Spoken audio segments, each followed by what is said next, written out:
Hi, everybody. Welcome to Live from the Table, the official podcast for the Comedy Cellar and Raw Dog Laugh Button Network. This is Periel. I'm sitting in for Dan Natterman, who has a quote unquote corporate gig, and our other host, Noam, the owner of the world famous Comedy Cellar. I am generally not the one to do these introductions, and now you know why. Welcome to the show, everybody. I am joined by my dear friend and one of my favorite comedians, and also I think my first comedian friend at the Cellar, Danny Cohen. Hi, it's so good to be here. It's so good to be I here. like it, just us. I feel like this is our own show now. Like Well- we can just hijack and go and lose our minds. This is it. The guys aren't coming back. Nope. And we've got Ariel here, so it's gonna be even more fun. Sorry to intrude. No, and we also Amazing. we also have Ariel. It's Ariel. Mhm. Ariel Elias, who was described by the New York Times, and also we discussed at length not that long ago, as a quote unquote sly young comic from Kentucky. And my favorite sort of thing is that I finally figured out that it's Ariel. You have a whole thing about this, and not Ariel. Right. Yeah. I said Ariel, right, because I say a lot. Well, no, I mean, I your should say name yeah, is, but it's Ariel. It's so complicated. Right. It's such because my parents are from New Jersey, and so they do the that sound, but I grew up in Kentucky. Nobody can do that sound. They do the air usually. And does anybody call you Ari for short?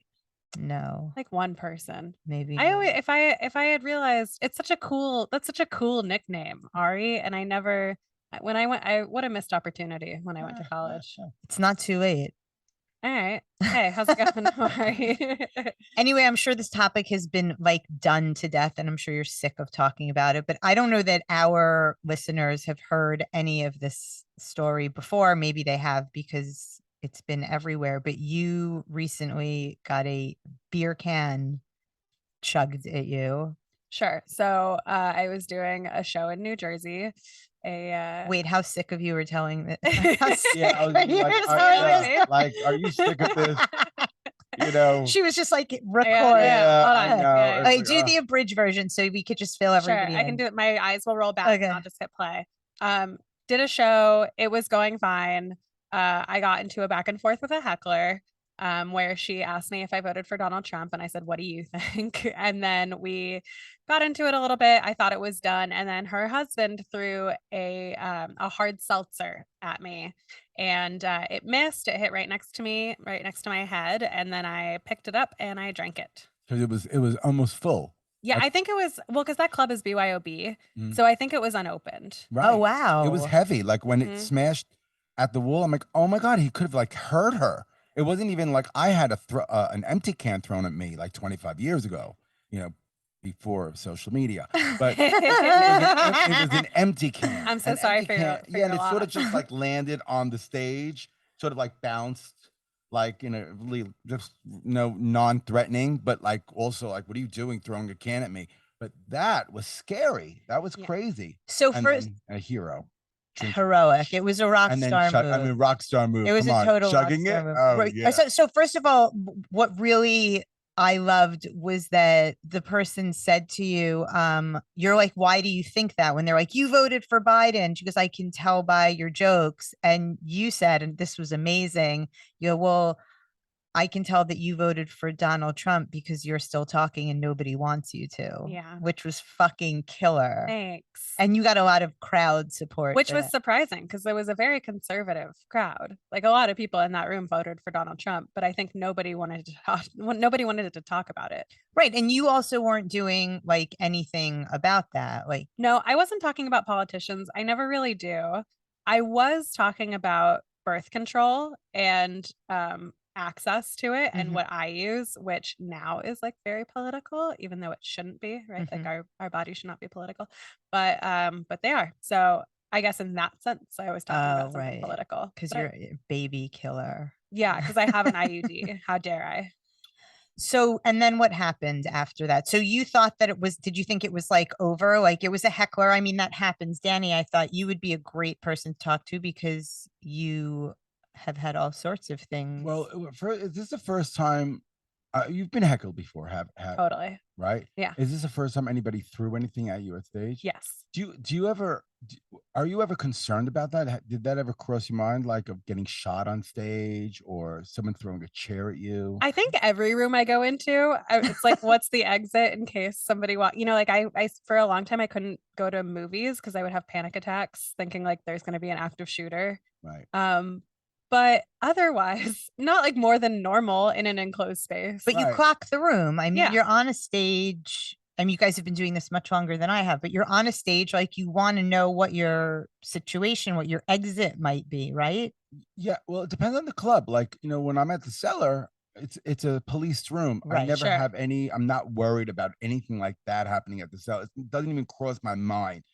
But if you're, going around middle America or anywhere outside of the cosmopolitan cities where, nothing is policed and people are doing whatever they want to do and they want to have fun and they think that they're part of the show, or they think Right. that it's going to be exciting, or that, I don't know, they want to take things in their own hand. Right. I mean, I Mhm. don't know what people are thinking. I mean, I think that's so insane what he did. And it's shocking. What's also shocking is that I want to know more about this couple. Are Yeah. they a happily married couple? Does she hate him secretly? Were they trashed? They were so trashed. But I mean, it really is one of those moments of like, there's somebody for everybody. Yeah. Really, they were on the same page, Were like, they? she started the fight and he finished it, right? Like yeah. that's Now the Cellar's very kind of beautiful. right. Yeah, that's Okay. amazing. Good for you guys. Romance Glad isn't dead, you guys. It's just different. Yeah, that's great. Yeah, because that was my question. I'm like, who's the couple? Like, who are these people? How old were they? Perfectly I'm said. assuming they were white. I don't know why. Well, everybody in that club was white. I don't know how old they were, but I know they were there for a 30th birthday party. Okay. So I assume everybody was around that. They were also there for a Mexico themed birthday. Oh no. So all of the women were wearing fake mustaches, like how they do in Mexico. And they had brought sombreros that the club Stop owner, it right now. But the club owner put his foot down and he said, no, we have rules in this place. You can't wear hats. This is a classy establishment. Sure. No hats. How old were they around? I mean, I think they were all somewhere in their 30s, Early 30s, like yeah. late 20s, early 30s. I don't know. Was there security in the room? No.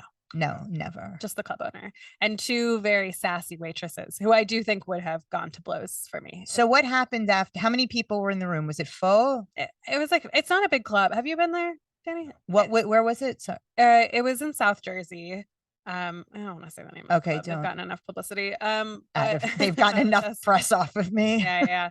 But it was in South Jersey on the shore. Okay. I guess there were probably like 50 people there. It was full, not sold out. It's a Okay. pretty small room. Okay. They were sitting in the back and they were like a party of like, I don't know, 15 or 20. Oy, to begin with. I know. So they're also like half the room. Right. And they like thought that they were smart and funny and Man, I don't know. Like we got there at around 7:45 for a 9 o'clock show and they were already there. The club is BYOB. So they were already pretty drunk. I actually took a little video before the show started of them and you can see one girl is just passed out. oh, that's amazing. Mhm. Yeah. Okay, so they throw the beer can and then what happened? Please tell me they got kicked out of the show. They walked out. They supposedly, I've heard different stories Okay. of whether or not the woman who was heckling had been thrown out or just left. And then her husband or boyfriend threw the can and then he just walked out. You can see it on the video. He's just like walking out. I would think that they would walk out. It's like you throw and then you walk, Right. throw and then sit there. Next joke. Yeah. Because No, you have to leave. You were opening or It was featuring featuring, yeah. for For Gianmarco Cerezi. right. Another Cellar reg. So then he had to was that towards the end of your set? Because then Gianmarco had to go up I had another 5 minutes, which I did. You're so good. I mean, time is time, you Right. know? Yeah, Stage yeah. time, baby. We don't take it for granted. Also, I've said this a few times already, but I sell stickers when I do the road, and one of my stickers, my best-selling one, is based on my closer. So I felt like I still had to do the closer in order to get them to buy the sticker. Nice. And I felt like they would buy extra stickers because maybe they would feel bad for me. I That's also a good Jew. I also I do pay whatever you want. So I was like, I think some $20 bills are coming my way. You come out with new stickers since then? I haven't yet, but I want to make koozies. I feel like I have to make. Oh, that's so Of good. course you do. I mean, that makes the most sense. I kind of want to do like an image of me chugging the beer with like the world on fire behind me. It's good. We'll see. I like it. So there's no way in the world that you thought after this, like you were there, you guys finished the show, that this was going to go like absolutely fucking ape shit bananas. No. I figured it would get me like a few hundred more followers. I didn't know that it was going to be what it was. It's so sick the way we think. Well, immediately I was just like, think that's going to make a great clip. That was my first thought. And then in the car on the way home, I was like, I know this is a little fucked up, but like, I feel like a real road comic now. You know what I mean? Like I've been doing the road for a long time now, but this was the first where I'm just like, great, I fucking have a story now. Yeah, it's like getting mugged on the subway. Then you feel like I'm finally a New Yorker. Right. Oh my God. The first time a guy shows you his dick on the subway and you didn't ask for it, you're like, I live here. Yeah. This is my address. What are the top like 3 things that are great that came out of this? That I'm doing Kimmel on Monday. Oh my God. That's pretty great. That's awesome. Very exciting. I've been trying to get on late night for a couple of years now. I got like a bunch of followers, so I think I can I don't think I have to feature anymore. I think I can headline reliably. That's awesome. Right. And that's great. Those 2 things are phenomenal right there. I met Sherry Shepherd. I was on her show. That was pretty cool. Okay, great. Yeah. Oh, that's awesome. I don't have to lie about my credits anymore now. I think that's the whenever people are like, what do I say for you? I just go like, I don't know, I say Comedy Central. It's not true. I've never been on Comedy Central. I don't have to lie anymore. That's amazing. Now, I really wonder where this couple is. Like, I would love to have a sit down with them. Invite them over for Thanksgiving. No, but just be like, now you guys are sober, and also thank you. Right.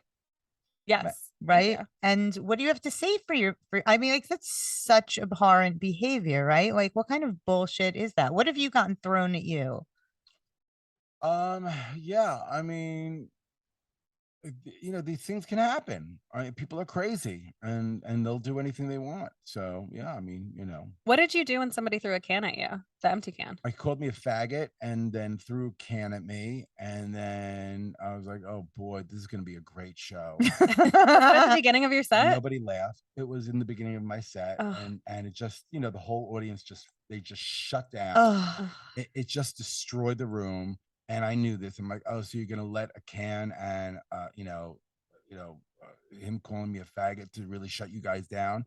And then I tried getting them back, but I just sort of bombed away. And I was also featured with middling, so I just did as best as I could, and then I got off stage, and that was it. Do you remember where you were? What club it was? It was. I'm gonna say it was. For some reason, I don't know if it was Bananas in Poughkeepsie. I love that name. But it was something like that. Okay. Yeah. It was in those, this is like 25 years ago. No. Maybe we could reenact it and put it on social media. Yeah. I'll retweet it. Hers is much better. Honestly, a full can of beer and then chugging it. I mean, mine was just an empty can, just went beep. It was just uneventful or nothing. It was a gift. It was a gift. Yeah. It was a gift. Tzedakah. It would have been a whole different ball game if it hit you. No. If it had hit me, I mean, it goes from like a cool clip to post to like evidence. Right. Like that's the difference. Right. And I don't think you would have gotten Kimmel if you. Do you think? No, I think I don't got hit in the head. I don't think I would have been able to like form words if I had gotten hit in the head. Right. It would have been like, I don't know. Shock. I mean, no, you could really get hurt. I mean, you could have gotten hurt anyway. Hold on. Do you think that if you got hit, you think you could have gotten the Tonight Show? I think maybe if Ellen still had her show, I would have gotten on Ellen. You could have even gotten on Oprah if you got hit in the face. Oh. especially if I was like permanently damaged. Yeah. Oh my Like God. paralyzed? Uh-huh. Yeah. You'd have gotten a special. I would have gotten an HBO special for sure. A special. Yeah. They would have arranged it. Damn it. Okay, wait. So then what happened? So at what point did you realize that this had gone like totally insanely viral?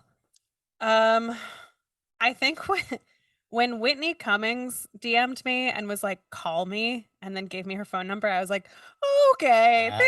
this is a little crazy. Yeah. Things have taken off. And then I got like, well, first Well, you posted the clip, right? I posted the clip, And then and then I went about my day. right? And then, I mean, it didn't take long. Like it was like 45 minutes later. And suddenly you're like, And my husband was just like, what the fuck is happening? And then I was getting emails. I'm not wrapped. So I was just fielding all the emails. You weren't anyway. I'm still not, but she does have meetings set up. But I got an email from BuzzFeed about it, and I was like, okay, pretty cool. And then I got an email from Rolling Stone, and I was like, okay, pretty cool. And then I got an email from CNN, and I was like, okay, okay. You're like, hello, this is Hold Ms. Elias's assistant. How can I help you? Yeah. Wow. So, and what was your life before all of this? Like, what was Like the day before yesterday. Yeah. Like, what was what was going through your mind in the comedy world, in your life in the comedy world before this? I think a lot that was going through my mind was like, gosh, I hope SD likes me. Like, man, like just trying to fill out my calendar, starting to headline, trying to figure out like that balance of I need to work on 45 minutes, but I also need to make money. And that's very hard to do at the same time in the beginning. I'd like to record an album in the spring. Like that's like on my goals sheet. Right. So yeah, I had to check off a lot of things on my goal sheet this week, which was very nice. That's wonderful. Yeah. So I don't know. It's like I've been working for a while. Like I've been, Yeah, you've been working for especially given how old you are, which is pretty young. 33. It's young. like youngish. It's young. This is a really beautiful thing that happened. Yeah, it really is. It happened at a really great time in your career, you know, because you're working hard, you're really pushing forward, you're trying to get to the next step, and then this happens, and the next step is given to you. Right. And how beautiful is that? It's really great. Yeah. Especially now where like, what's your social media following is like everything. Right. For getting booked, which is, we talked about this last time. Yeah. It's the most annoying thing. I think last time too, I was like, I don't even know how to do it. And it turns out you just have to get something thrown at you. Right. It's just, but it's so interesting, right? It's a great story. And it happens a lot and we don't realize it, but bad things, things that seem like a real slap or a real, this was really quick. Like you didn't really get hurt. It was just shocking. You were very, you were really rock and roll about it. You chugged it. It was great, and all that. But, even when things do hurt you, like really bad, sometimes it's great. I remember someone had a friend of mine that fell down the stairs and had to get but she was fine, but then had to get x-rayed and then they found cancer. And they would have never found, but it was on stage 2, but they would have never found it had she not fallen down the stairs. So it's also like all of comedy. We're all constantly taking our traumas and like the terrible things that have happened to us and turning it into comedy, right? Like that's what we do. Listen, a beer can could not have been thrown at a nicer person. I don't think that's true, but I appreciate it a lot. It's very nice. So what else? What else? Well, what's going on with you? You were nothing. I'm back. I'm still waiting tables. That's fine. There's nothing wrong with that. The grind, the breakfast and lunch shift, 5 a.m. Times Square. It's nauseating. Back on the subways, back and forth. Brooklyn, Times Square, back to Brooklyn, back to the cellar, back and forth. The MetroCard. You don't do tap to pay? You're not on that board yet? I'm not on that board yet. No, I was talking to 2 of my friends, like, don't do it. I'm like, okay, because if it doesn't go through, or sometimes they double tap you, they double scam you. I'm like, I have one friend who's really paranoid and told me not to do it because she got charged 4 times, double paid. I'm like, oh, okay. So I don't understand what that's all about. You have MetroCard or you tap? I'm tapping. She has a I should driver tap. now. I should tap. I should move to tapping. I should do it. I have a Metro card. You don't tap. We should tap. I don't want to tap. I like my Metro card. I get it. Yeah. I just kept having a thing where my Metro card, every now and then it would just like deactivate for no Yes. reason. Really? Yeah. Yes. And I would swipe it and they would tell me there was nothing I could do about it. Right. And you would have like $30 on it or whatever. Or and an you're- I mean, I was getting like a monthly unlimited. Yeah, that's what I do. No, That yeah, that feels sucks. scandalous. Right. That happened to me a couple of times. So really it balances out. I should get tapped because it's the new thing and I should do it. I would like to talk a little bit about the script that you wrote, Okay. because I feel like that's sort of part and parcel of what we're talking about. Like we're sort of grinding away and hoping. And I mean, I think part of it is you have to show up and do the work, right? Mm-hmm. But think so. also, so Danny wrote a movie script. I don't want to, is there anything I can't say you don't care? No, Okay. say whatever you want. He wrote an amazing script called Danny Boy, Mm-hmm. which I read. I couldn't put it down. Thank you. I appreciate that. It's so funny and it's poignant, and can say what it's about a little bit. It's about childhood wounds. It's about it's a based on my life and growing up without a dad, losing a dad when I was 5 years old, and I grew up with some wounds, and I'm stuck with them. You know, as an adult, we carry things from our childhood, and sometimes it's so subtle. Sometimes we don't realize that that's what's really holding us back. We're in our these- we're in our own way. we're on Mhm. right, and you don't understand why. And so I went to a lot of therapy over the years, and I whatever, I let it go, and you march forward. You're like, all right, I'm not going to hold on to all these wounds, and sometimes you have to let it go. And so, but then I'm still stuck, and I still have these wounds, and so I wrote a movie about it. And is it you as a grown up? Yeah, there's flashbacks.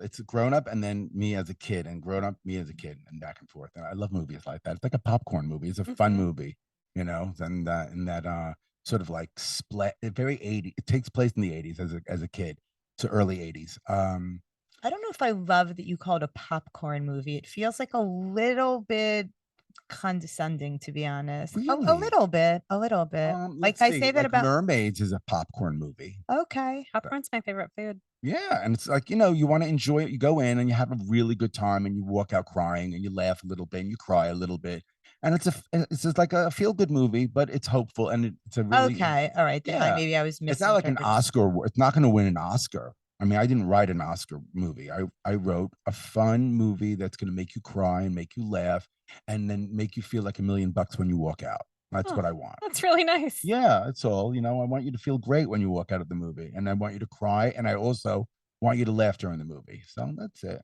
And so then I was saying, well, what's going on What's with the this? next What move? are you It's like- what are you doing with this? And you were saying, oh, I don't know. Well- And I'm projecting a little bit because I have a tendency to do this. I think it's really hard to champion your own work, I guess.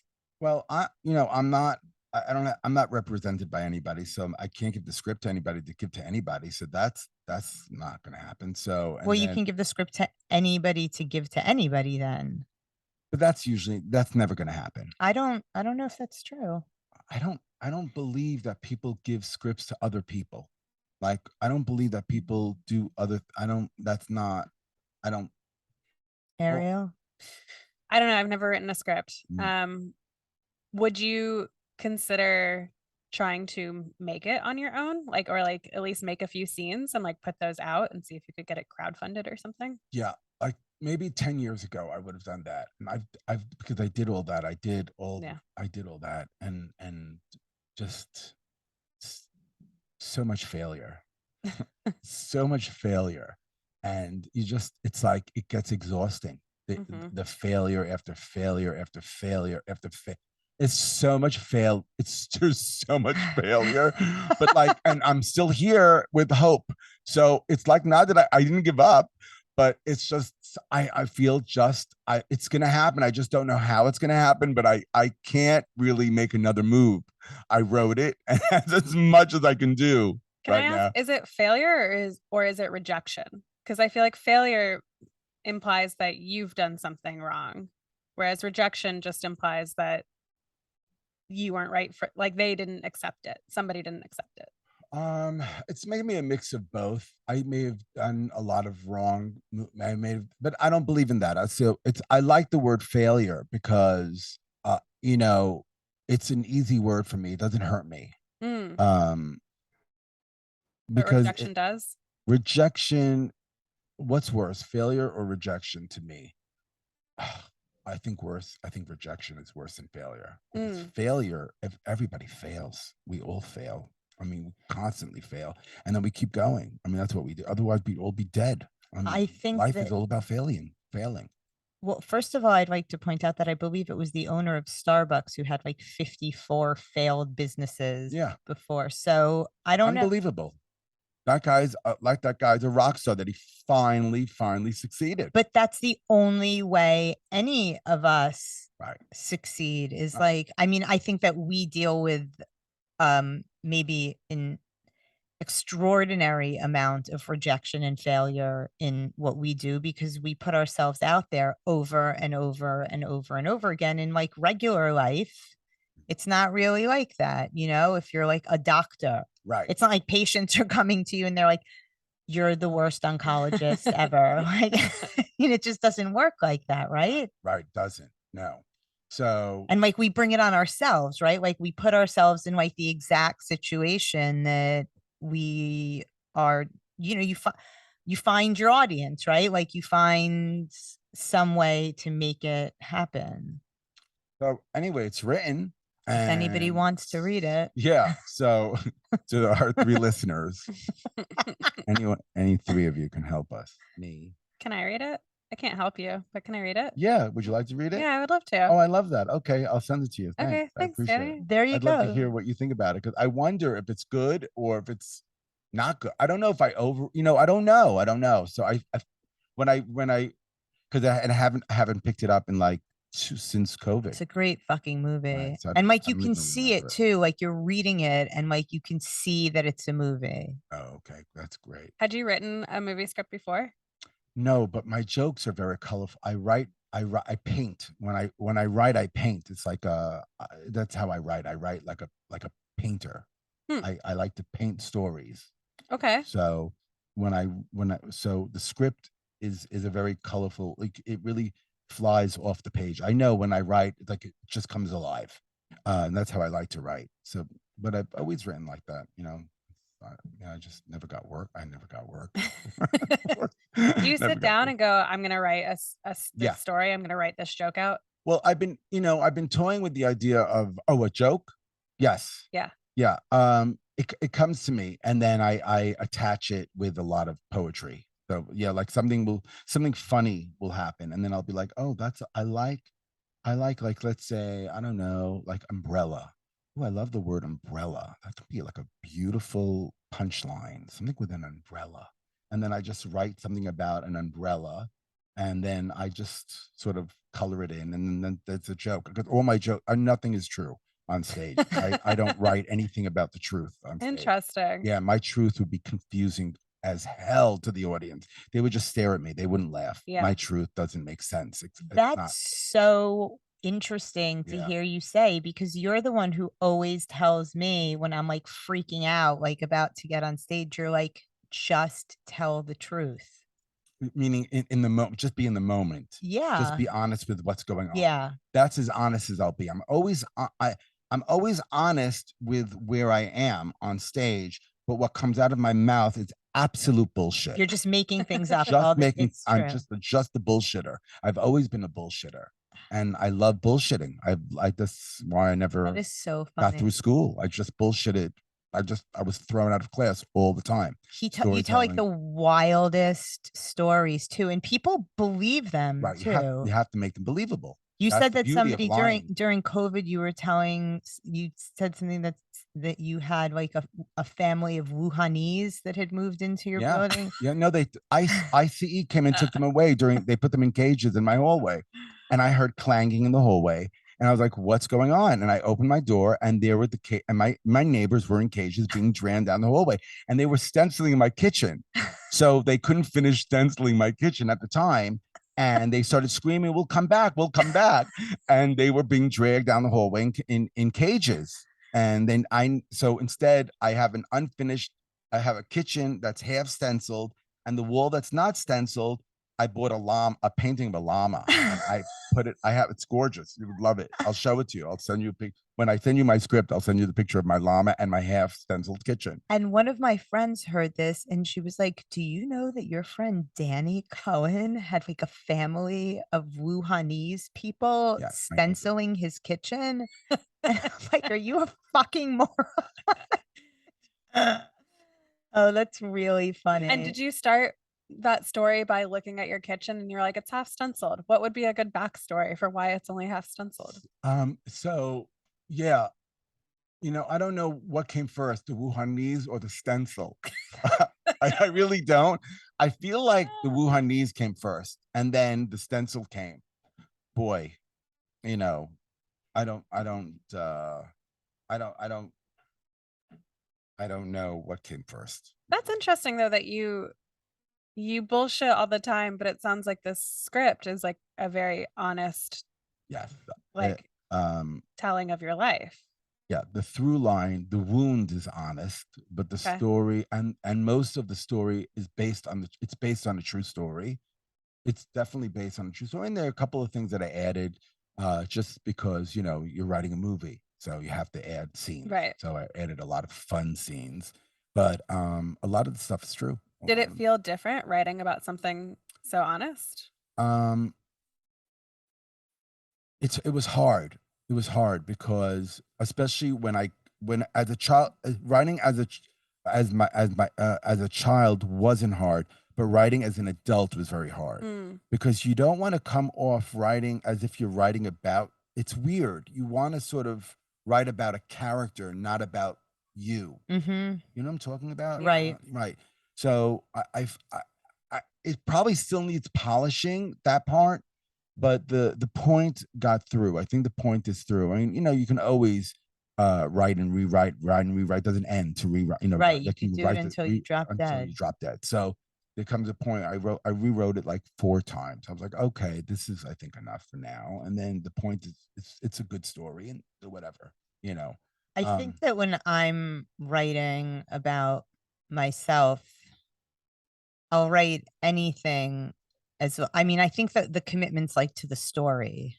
Like I don't feel like I'm revealing too much whenever I talk about myself. It's always I'm worried about telling too much about like other people because I write about my family a lot and everybody always gets upset. Why do you hold back from talking about yourself? I don't. I think like I'm pretty open talking about myself. Like people are like, oh my God, I can't believe you wrote that. And I'm like, well, you should imagine what I didn't write, Right. Like the stories that I don't put in are the ones that I think are the most scandalous, but it's never about me. Like I don't care.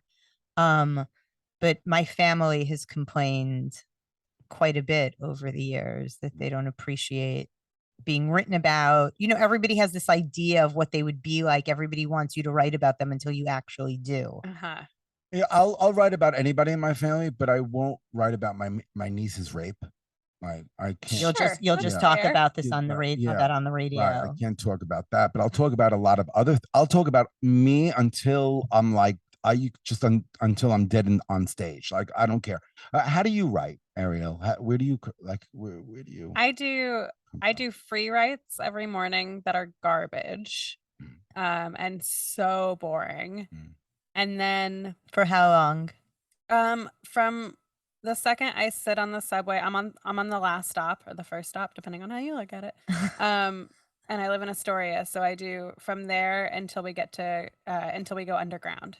So however long that takes. Love that. So sometimes I get on the train and the train immediately, the doors close and we're off and it's, 6 minutes or whatever. Sometimes I sit there, things are delayed. It's 15 minutes of sitting there and then we go. And I'll just either way, as soon as we get underground. Just anything, like pen to paper. Yep, pen to paper. Just stupid garbage thoughts. But but it's not like no judgment. No, I mean, not while I'm writing it, right? Like now, every time I look back, I'm just like, God, get over yourself. I've been there, yeah. But it's not as if almost never do I have a joke come from that. Oh, okay. I usually like to think of it as like I'm clearing out the cobwebs so Mm. that jokes can come. Usually that's beautiful. Usually it's like you have to like clean your apartment in order to like have like a place to write or whatever, which is why anytime I have a packet due, it's the only time my apartments get cleaned. But then either like an idea will just come and I'll just write it down real quick, or talking to my husband and I'll write it down real quick.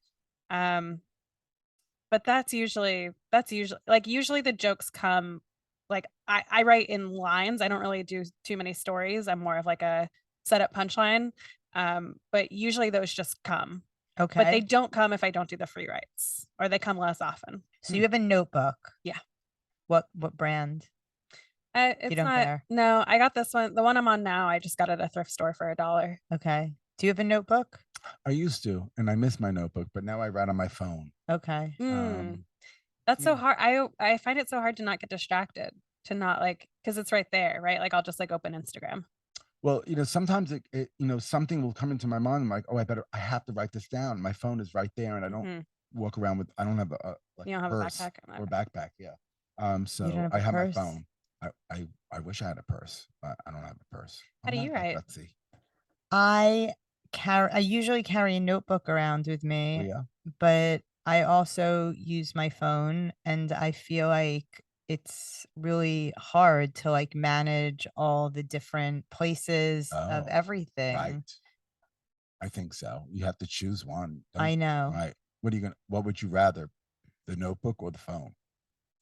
I miss my notebook. I think the notebook. I Right. think I like the notebook.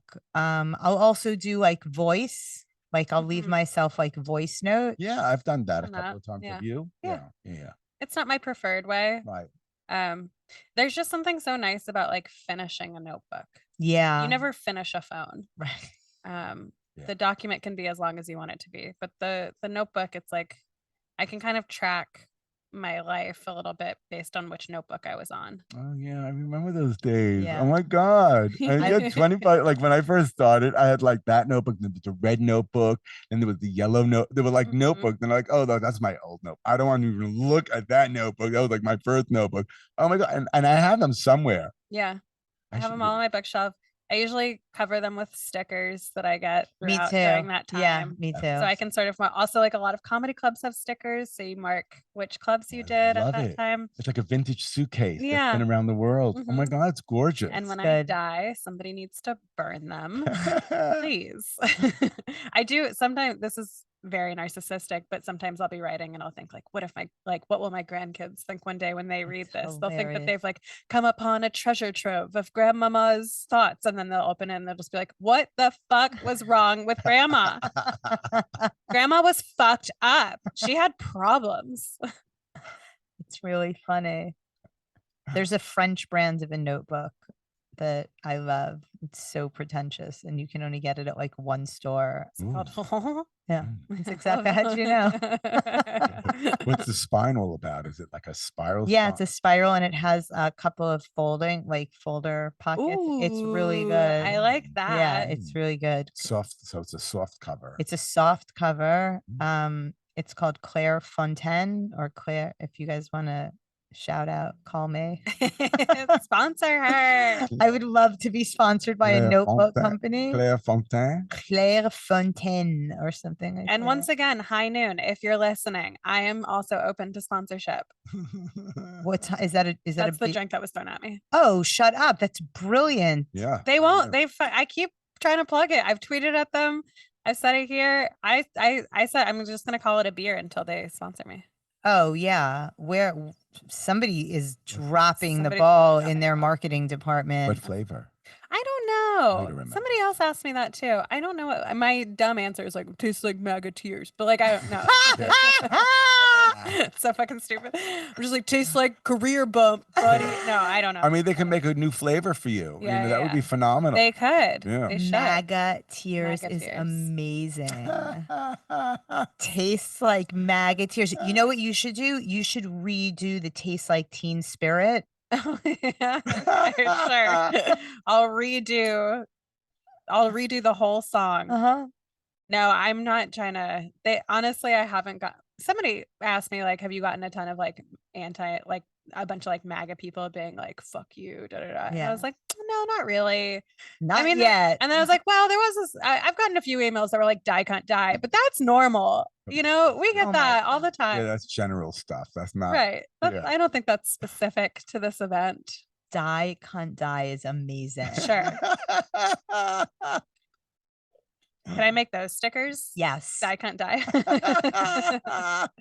You could do like a sticker pack. Sure. Oh, I a great love idea. this. I mean, the possibilities are endless. Right. Merch. Yeah, Did you ever Periel sell loves merch? this stuff. Huh? Did you ever sell merch? Never, but I have ties. Danny's merch is like $500 a piece. Gianfranco bought a tie for me. He's a doll. They're gorgeous. Yeah, I think before COVID, he bought a tie for me. Do you make them? I do. They're made in New York. They're Danny Cohen ties. They're embroidered, so they're pattern on pattern, and they're gorgeous. The Danny Cohen ties, I love them, and I just made them like about a year before the pandemic, and so then I was like, like getting ready. I was like, and then everything just, and then nobody's wearing it.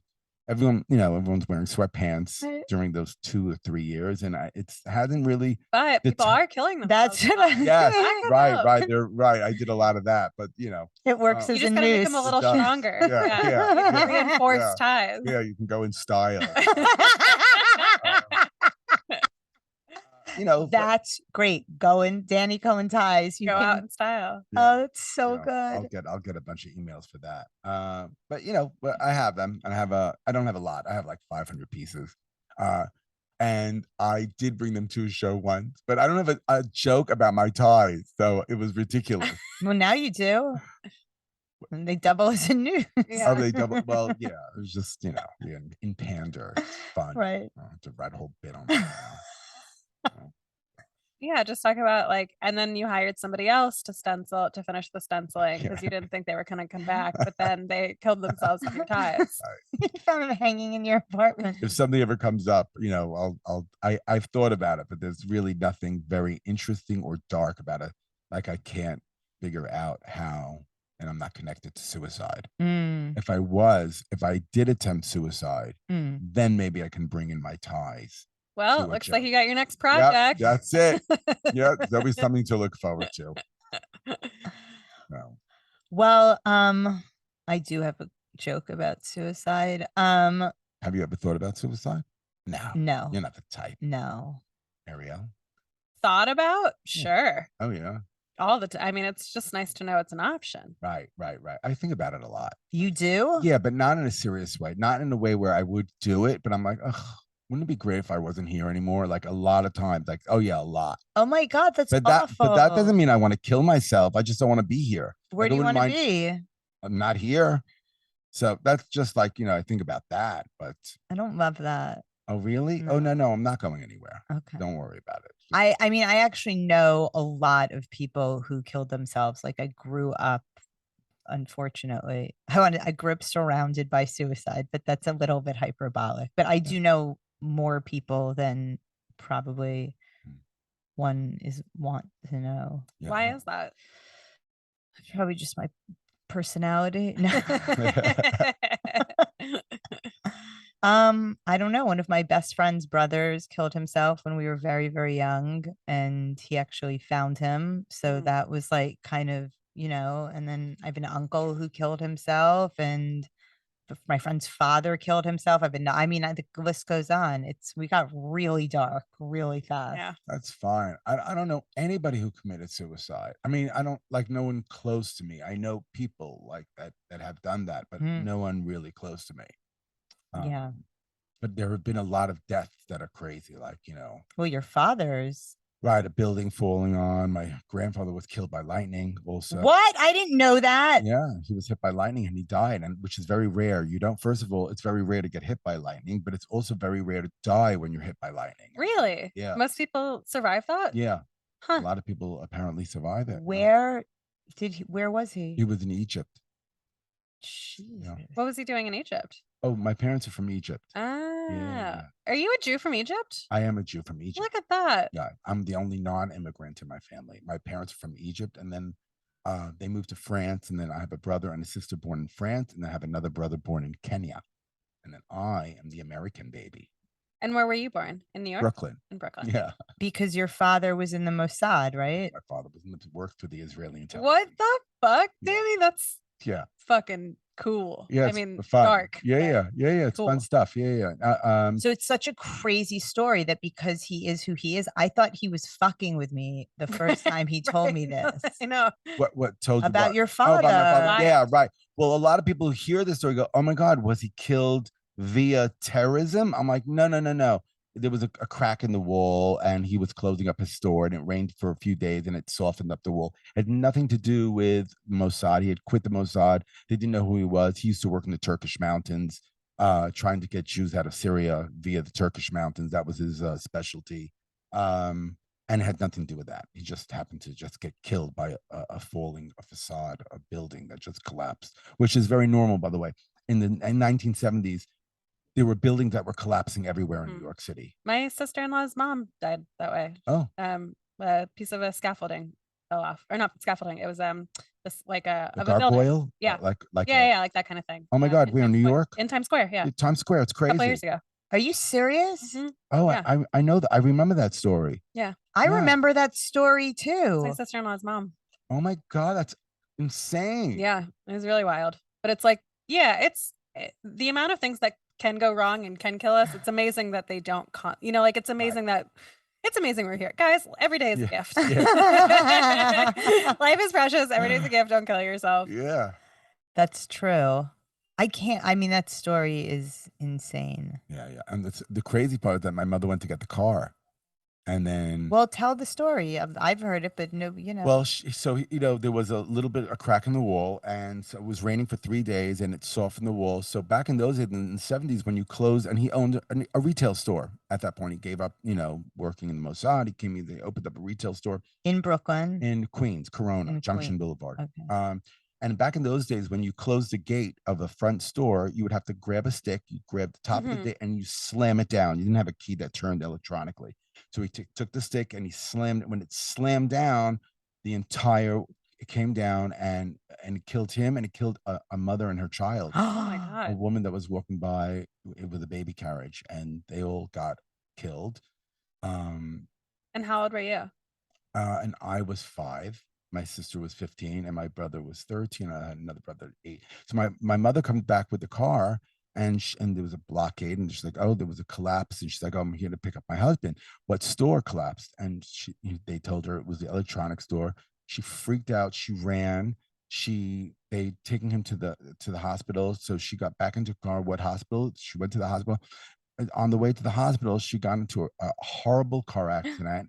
There was a 16 car pile up, like about over 20 people got killed. She ran out of the pile. It was insane. She ran out of this whatever 16 or 15 car pile up.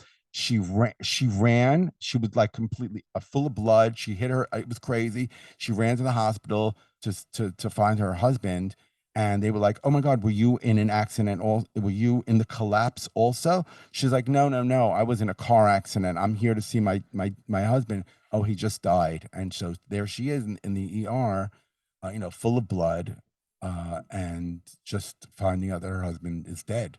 How old was she? First of all, that story is so fucked up. Well, the second part of the story I just made up, just now. I fucking knew it, dude. Man, you were telling it, and I was like, Yeah, I wasn't selling it. I was loving it. too much. But I was but just like, but I can't call bullshit. yeah, on the isn't that the best traumatic- part about God yeah, damn yeah. it. No, but it was all true until the mother and the baby died. That's true. The mother and the baby did die? The mother and the baby Because did I was die. like, I've No. heard this story before, and I've never heard the second part of this, Right. including the mother and the baby. Are you sure that The mother part and the is baby true? definitely died. According to my uncle Simon, 23 people died in the facade. But my uncle Simon's out of his mind. And I told this to my sister. My sister's like, "Oh, he's nuts." No, daddy, a woman and her baby. That's all. 3 people died. And so that's true. And then the rest is just, but she did get the car, and then she just went to the hospital. You're But she fucking wasn't out of your mind. How old was your mom at this point? 36, 35, 36. So young, like I said in the beginning. Yeah, 35 and left with 4 kids. Boom. Immigrant. Immigrant woman. She was an immigrant woman. Do you remember that day? Or do you remember like the retelling? I do remember a lot. No, I remember like the Shiva. I remember having to go to my cousin Marilyn. I remember a lot of things. But and then I remember I remember a lot of it. A lot of it. And so what did she do? Because did she work like before? She turned into a different person. She was no longer, when you lose I lost my father and I lost my mother because my mother was no longer a mother, that person. She had to become somebody else. Wow. So I lost both parents really. And this mother who used to be a mother and a homemaker was now the caretaker for the house and turned into a wild woman and a machine. And she did a great job working her ass off and sending us to the best camps and the best private schools and taking care of 4 kids, just like that. She just put on her boots. Wow. Put on her lipstick. Now I really want to read the script. Oh. And so should all of you. If any of you are out there in the biz. Unless, That's crazy. Yeah. She's wild. She's a wild woman. She's still a wild Yeah, woman. she won't wear a bra. No. Good for her. Yeah. None of us should be wearing bras. Yeah. Agreed. I mean, she would love you too. Yeah. What did she say in the video? I'm not going to let anybody tell me what to wear. She's a very religious woman also. She's she's very orthodox. Did you grow up Orthodox or she became Orthodox? I became more and more, or we became more and more Orthodox as after Dad died. She became more and more religious. But now she's very, very religious. But won't wear a bra. But won't wear a Good. bra. That's look, I hate the winter in New York. The only saving grace, I don't wear bras in the winter. Because it's like, I'm already so layered up. There's no way you'll know. Right. I have to wear a bra now because my boobs are big. So I have to wear a bra. It's not comfortable. But before I had Ari and my boobs were smaller, I was vehemently opposed to wearing a bra. It just occurred to me that this conversation is a really good segue. And I'm really interested to hear what both of you think. Because we're talking about religion and how your mom, is a lot of contradictions there. And so I made a comment on the last show and I'm going to say hate mail, but it wasn't really hate mail. It was actually a nice message from one of our longtime listeners. Nicole, I don't know if you remember this, but I said that Mormonism was a sinister and fucked up religion, apparently. And I will add to that my first book is all about Mormonism because my best friend is a former Mormon missionary. And one time she had to go to the bishop and report to how she had been fingered because that was, a sin or like something. Consensually fingered. Yeah. But you're not allowed to do that. Anyway, that it wasn't a nice thing. It was disappointing that I said that because it sounded like I was saying that you couldn't be a good person and religious at the same time. And what I said in response to this, and I'm interested into what you guys have to say. And I said, there's no doubt that there are lots of good Mormons and former Mormons, but that the Latter-day Saints official position, however, for example, on being gay or what happens if you veer from their prescribed ideas regarding premarital sex are highly disturbing. And that it's complicated because if you're not speaking out against these things, and this isn't just to Mormonism, it's also to Orthodox Judaism and everything else, that if you're not speaking out against it, you're complicit in it. So That's what they say. That's what the no, that's what I'm saying. I'm Right. saying that it's complicated to, it's like, sure, are there good Orthodox Jews and Mormons and Christians? I'm sure, of course, right? It's good, But bad. Yeah, I mean, it depends on where you're standing in life. I mean, I know that you're atheist and you don't believe in God. that's right? not true. You Okay. always say that to me You- because okay, so you're not atheist. I'm not an Because atheist. when we were introduced, the first time I met Periel, it was via an argument, and That's a good way to meet Periel. yeah, and we got into this thing, Well, Noam said, "Oh, you have to meet Danny Cohen. You'll love him." and then I was talking to a friend of mine, and she was sitting back to back with me, talking to her friend, and she was, I guess, eavesdropping, and then turns around to me, she goes, "Excuse me, I mean, can I ask you a question? Did you just say da, da, da, da?" And I was like, Well, "Yeah." She goes, tell Ariel and our I was in listener. conversion therapy. I went to conversion therapy when I was 39 years old. Not when I was 18. It's a whole story. 39. Did you go voluntarily? Yes, exactly. Thank you. Great question. Nobody ever asked that question. And that is the best question you can ask, because when you hear conversion therapy, you think of a 17 or 18-year-old that's forced to go there because of their parents. And then you're like, 39? Who forced a 39-year-old to go to conversion therapy? Nobody forced me. I just said, let me see what this is all about. Did it work? I was there for almost 3 years. 3 years, Danny. Yeah, for 3 years, and Where's almost that like 2.5 script? years, really. I'm gonna be like, it wasn't more than 2.5, but it felt like 3. I was still there for like 3. Is it like was it an inpatient thing, or did you like go about your normal life Yeah. and then like go to this Yeah, no, it therapy? wasn't inpatient. There were weekend getaways. There were, I know, crazy. There were like there was group therapy once a week, and then there was private once a week.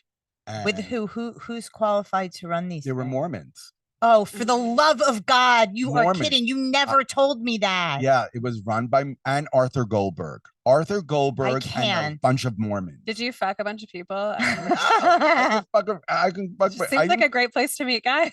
Yeah, yes and no, not real. I mean, yes, not really. I know, not. I mean, I guess some people did, but I don't think. I mean, the younger people probably did, but I think that I was in the older group. So when I got there, they said, "Look, you're a weird person because you're 39 and you're single, and the only single people we have are 17, 18, 19, 20-year olds." And I'm not 7. I don't know how, but they were young, like in early 20s. And they're like, I don't know if you want to be in that group, or we can put you in the married group where people are like in their 30s, 40s, and 50s. I'm like, look, I don't know if I don't agree with the younger group. I don't know if they should really be here, because they're probably here because of their parents and they're confused. And I don't want to be in that group for sure, because there's a lot of shit going on there that I was already there. All they want is boyfriends, and they want to just go dancing, and that's all they want. So I'm like, I'm not let's go. I want to be with the married guys, because it's also more interesting. I wanted to also understand their perspective. Like, what, you just woke up one day and then you're gay? Like, I don't understand. Like, what happened? No. You had like, these people had like 7 kids. Yeah, but no, that's not what happened. They've always been gay, but they've been brainwashed. Oh no, so I heard all those stories. So some didn't think they were gay. Denial. They were in denial. They had no idea that they were gay. Because but everybody had been religious in some way. No, there was a priest. There were 2 Hasidic guys. So no, but there was a priest and 2 Hasidic guys. Yeah, and then there was this guy from France.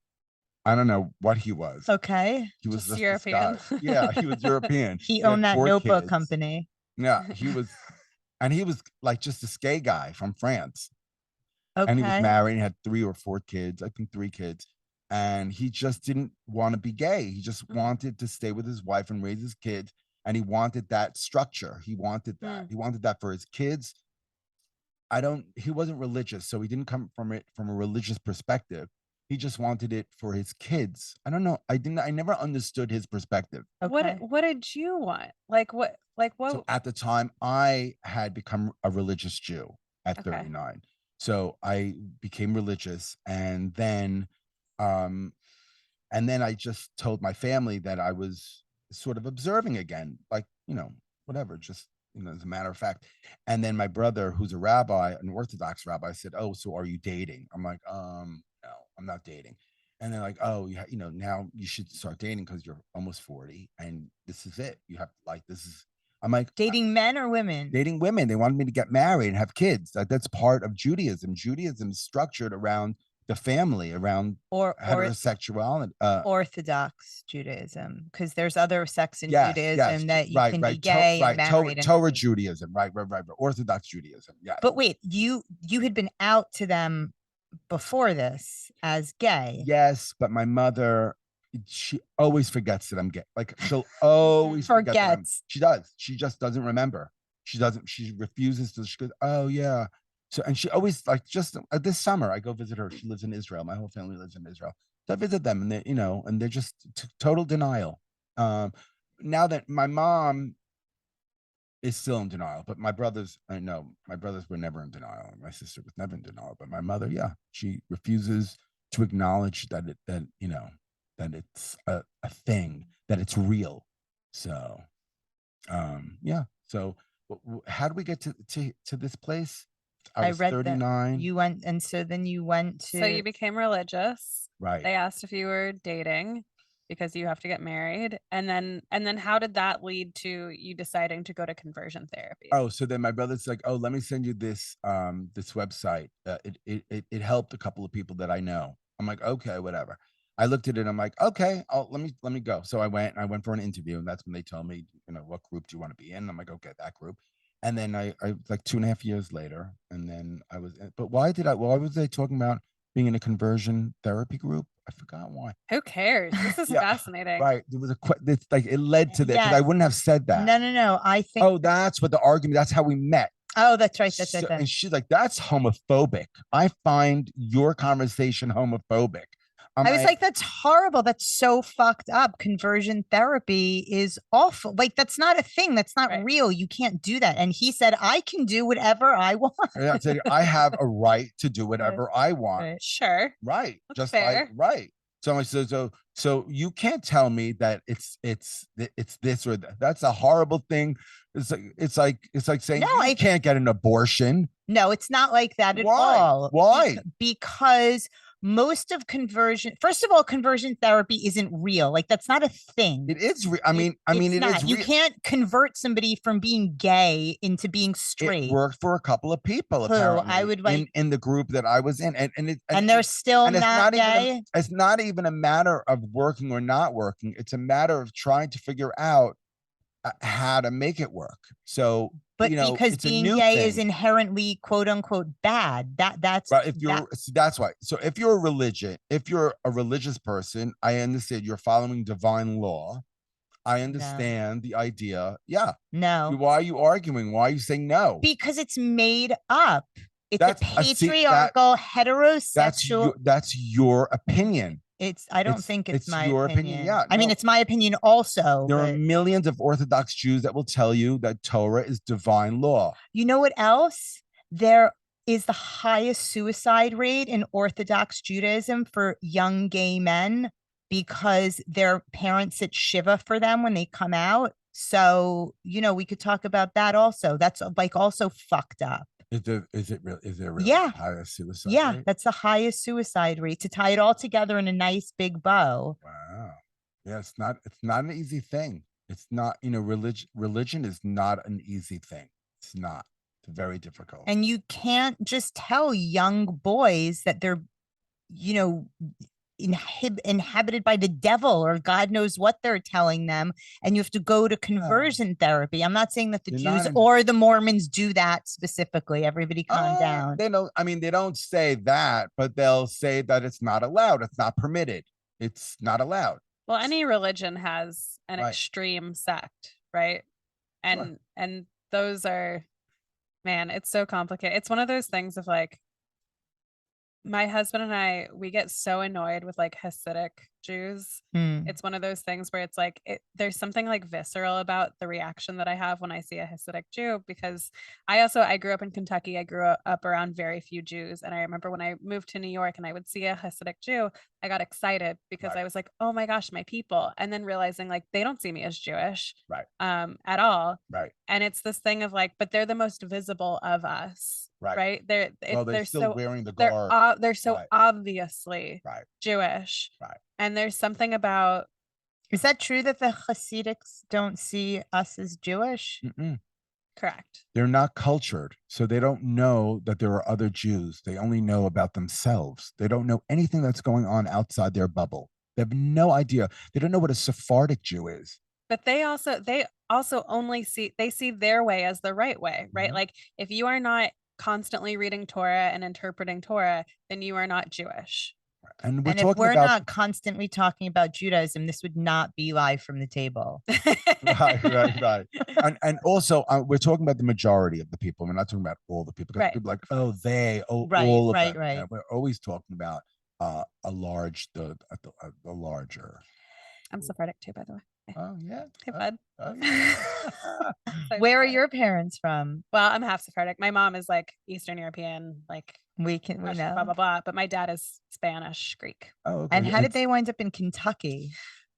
So my parents are both from New Jersey originally, and then they lived in New York City, and then they lived in San Francisco. Well, they also lived in a van for a few months traveling around. They were hippies.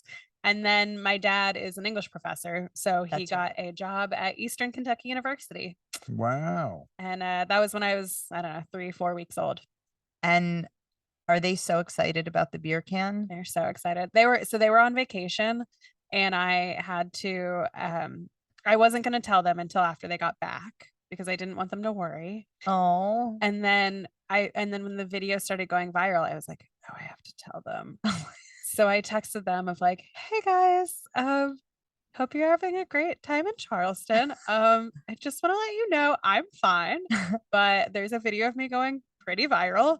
And I just wanted you to know I just wanted you to hear it from me. And then my mom that you won't be hearing from me any longer. and then my mom was like, send me the video. So I sent it to her, and then they were like, we're so proud of you. Yeah. They like went to dinner that night and like told the waitress, they were like, you should look up our daughter. Oh, that's so sweet. I love that. That's awesome. I love that. That's so great. Okay, is there anything else we want to talk about? No. No?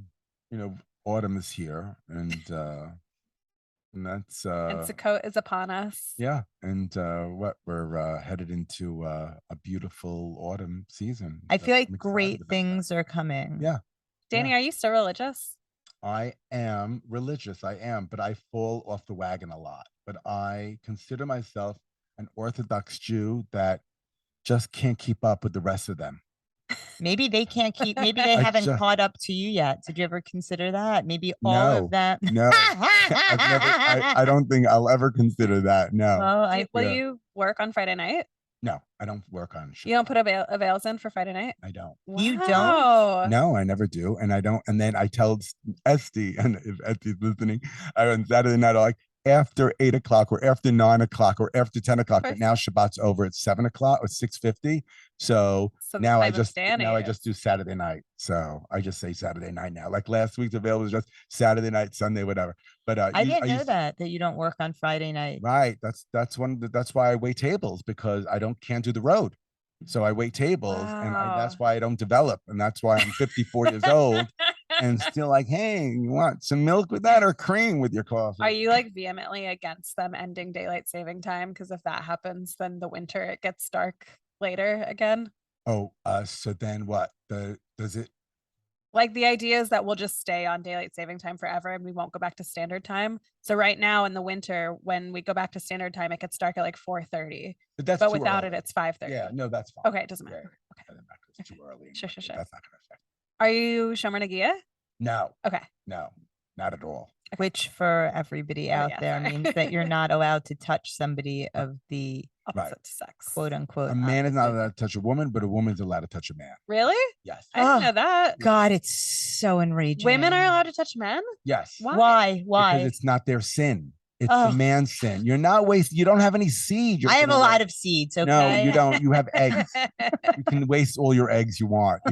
No, you can't wait. Wasting seed is a sin. No, it's So does that mean they're not allowed to? I'm Are just. you not allowed I'm to telling. masturbate? I'm not. I'm just a messenger. I It's didn't write the not law. true. I didn't write the law. I'm just Okay, telling you. This is fine. Torah law. You can either be educated and know the law, or pretend it doesn't exist. That's what she does. You all can the time. also say that the law was made up. You could. Okay. Yeah, But- the law was written by a bunch of guys with syphilis. if we're being Maybe. honest. Amazing. I don't think so. I think it's divine law, like every other Orthodox Jew. No. Okay. And that's where there's the fork in the road right there, baby. All That's the fork in the road. right. I'm pro wasting seed. Oh yeah, waste it all, baby. All right. Where can everybody find you guys? Pornhub. Wasting that seed, Yeah. but not on Shabbat. Yeah. Whatever. Just Danny Cohen comedy on Insta. That's And all. Insta Live also. Insta live. I'm always live. So if you like what you heard, then you'll probably like my lives. And if you didn't like anything I said, then just don't follow me. You're fascinating. He is. He's the most fascinating. Really? Yes. Okay. Thank you. Also, you look like Dustin Hoffman. I'm sure you get that a lot. What about you, Ariel? You can find me at Ariel_comedy on everything. It's ARIEL. And Kimmel. And And I'll be on Kimmel. Kimmel on Monday. I'm doing Kimmel on Monday. That's so That's so exciting. crazy. I'm doing Kimmel on Are you ready? excited. Yeah. You're So ready. excited. I'm very ready. You've been ready. I've been ready. I'm very ready. Oh yeah, it's gonna be great. I think so. I can't wait to see it. I'm so excited for Mazel you. tov. And where can we find you, Periel? At Periel Aschenbrand. And you can write in and voice your complaints or suggestions at info at what's our email address? Don't ask me yet. Oh, I don't know. You can DM me. I'll pass your complaints along. Info at podcast at comedycellar.com. I think, sorry, this is usually not my gig. Perry, this was a lot of fun. It was fun. That Thank was you great. guys for so much for doing it. And Nicole, thank you, our audio engineer, Thanks, Nicole. Anytime. or as Dan likes to call her. What does he call you? Our 5 different nicknames that have stuff to do with audio. I don't remember. Nicadio. No, it's like the denizen of decibels or what something. All right, whatever. Bye, everybody. Thank you.